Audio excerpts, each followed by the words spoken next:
Alright, what's going on, guys?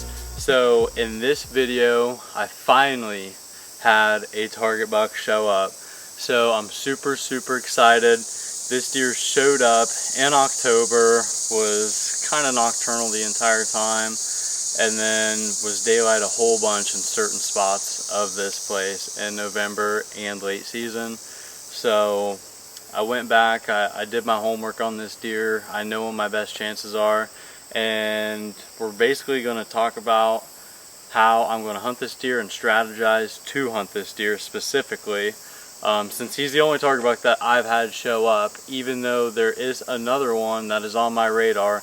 But the thing about these big bucks that are out here hunting where I hunt at, they all do the same thing. So I know exactly how this should play out and unfold this year, which is super awesome. So my biggest thing right now is that there's corn out here all the way around here, and since he showed up, that was my cue to kind of hit every pinch point transition around this corn. So I have this whole place barricaded off with trail cams. So that was my biggest thing doing today, as you guys just saw. So we have cameras up everywhere on every transition point, which will be at every corner, then moving from one way to another or a fence line. So we have that. We have a few other cameras in certain spots too that would be mock scrapes and a spot where I feed and do mineral, and then transition points this entire time this early just to try and catch him traveling, so to see where he's at right now. So that's what we're doing right now.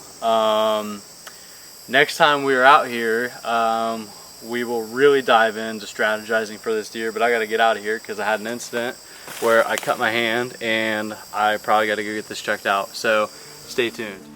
Alright guys, what a better way to send us off into the 2024 deer season other than to show you guys how I'm going to strategize to hunt my #1 target deer / target buck / mystery deer, whatever it may be, come that November time frame.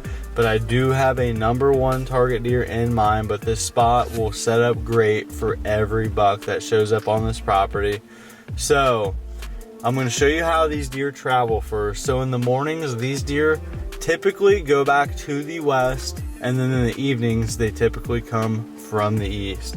Now this stand is really going to set up for like a midday evening type of sit based on all the history I've had with deer movement in the past.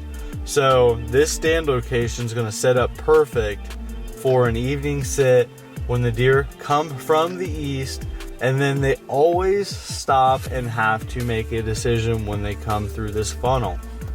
And that decision is, are they going to go out to the destination ag right away, maybe check my mock scrape, or are they going to come back up into the timber, check where I feed, and check another mock scrape and go to a different destination ag field? It was always one or the other every single year, and it's cost me some shots in the past, but now I want to be right up in the action. I'm far enough away to where they're going to make that decision, and then they're going to have enough time to get by me one way or get by me another way for me to make the shot without them knowing that I'm there.